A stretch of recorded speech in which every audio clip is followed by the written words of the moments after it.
오늘 보실 말씀은 누가복음 23장 33절에서 43절입니다. 그들은 해골이라 하는 곳에 이르러서 거기서 예수를 십자가에 달고 그 죄수들도 그렇게 하였는데 한 사람은 그의 오른쪽에 한 사람은 그의 왼쪽에 달았다. 그때 예수께서 말씀하셨다. 아버지, 저 사람들을 용서하여 주십시오. 저 사람들은 자기네가 무슨 일을 하는지를 알지 못합니다. 그들은 제비를 뽑아서 예수의 옷을 나누어 가졌다. 백성은 서서 바라보고 있었고 지도자들은 비웃으며 말하였다. 이자가 남을 구원하였으니 정말 그가 택하심을 받은 분이라면 자기나 구원하라지.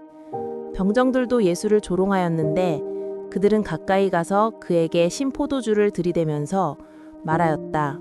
네가 유대인의 왕이라면 너나 구원하여 보아라. 예수의 머리 위에는 이는 유대인의 왕이다 이렇게 쓴 죄패가 붙어 있었다. 예수와 함께 달려있는 죄수 가운데 하나도 그를 모독하며 말하였다. 너는 그리스도가 아니냐? 너와 우리를 구원하여라. 그러나 다른 하나는 그를 꾸짖으며 말하였다. 똑같은 처형을 받고 있는 주제에 너는 하나님이 두렵지도 않으냐? 우리가 저지른 일 때문에 그의 마땅한 벌을 받고 있으니 당연하지만 이분은 아무것도 잘못한 일이 없다. 그리고 나서 그는 예수께 말하였다. 예수님, 주님이 주님의 나라에 들어가실 때에 나를 기억해 주십시오. 예수께서 그에게 말씀하셨다. 내가 진정으로 네게 말한다. 너는 오늘 나와 함께 낙원에 있을 것이다. 불교에서는 깨달음을 얻은 사람이 살아있는 채로 부처의 경지에 도달하는 것을 즉신성불이라고 합니다. 일본 불교에서는 승려가 스스로를 미라로 만들어 불상의 형태가 되는 즉신불이라는 극단적 수행법이 있었습니다. 오래전 어떤 만화에서 법력이 높은 승려가 백성들을 위해 즉신불이 되기로 결심하는 장면을 본 기억이 납니다. 내가 죽으면 즉신불이 되어 영원토록 이 땅의 불쌍한 백성들을 구하겠네.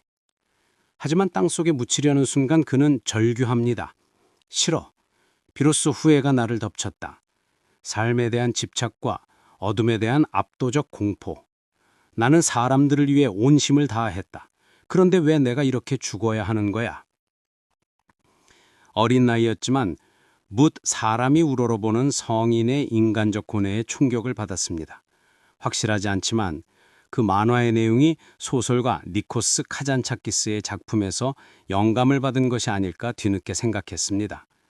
카잔차키스의 작품에서 예수님은 십자가 위에서 십자가에서 내려가고 싶은 인간적 욕망과 자신이 정말 메시아인지에 대한 두려움을 겪습니다. 이러한 발칙한 상상 때문에 카잔차키스는 죽을 때까지 정교회로부터 비난받았다고 합니다.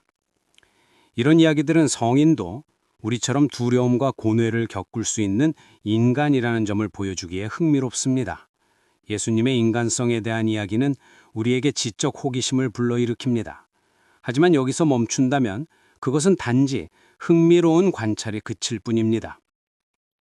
오히려 중요한 것은 예수님이 인간적 고통과 두려움 속에서 어떤 선택을 하셨는가입니다. 예수님의 인간성은 용서라는 실천적 맥락 속에서 이해될 때 비로소 우리가 따라갈 수 있는 모범이 됩니다. 그래서 우리는 물어야 합니다. 예수님은 죽음 앞에서 어떤 선택과 행동을 하셨는가?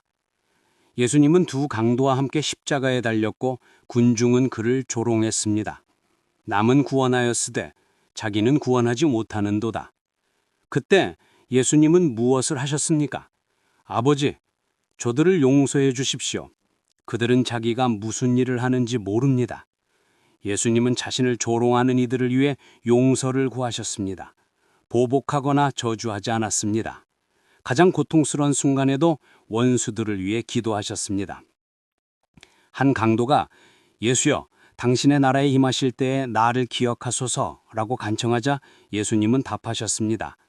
내가 진실로 내게 이르노니 오늘 내가 나와 함께 낙원에 있으리라. 고통스러운 십자가 위에서 자신을 조롱하는 이들 앞에서 예수님은 용서와 평화를 실천하셨습니다. 예수님도 인간이기에 죽음의 두려움, 분노와 원망의 감정을 겪으셨을 것입니다. 그러나 비웃는 무리들을 위해 용서의 기도를 올리셨습니다. 이것이 우리에게 희망을 줍니다. 우리도 인간적 한계와 고통 속에서 용서를 선택할 수 있다는 것을, 그것이 참 인간이 될 수 있는 길이라는 것을 말입니다. 십자가 위에서 보이신 예수님의 용서는 초대교회의 모범이 되었습니다. 스데반 집사도 돌에 맞아 죽기 직전에 자신을 죽이는 사람들을 용서하는 기도를 올렸습니다. 예수님이 십자가 위에서 보이신 용서의 실천이 삶의 방식으로 이어진 것입니다. 우리의 관심도 단순히 예수님도 인간이었다는 신앙 고백에 머물러서는 안 됩니다. 예수님이 인간으로서 겪은 고통과 두려움 속에서도 원수를 어떻게 용서하셨는지 발견해야 합니다. 용서와 화해, 평화야말로 진정한 인간이 되는 길입니다. 예수님의 인간성은 바로 용서의 맥락 속에서 우리가 따라갈 수 있는 모범이 됩니다.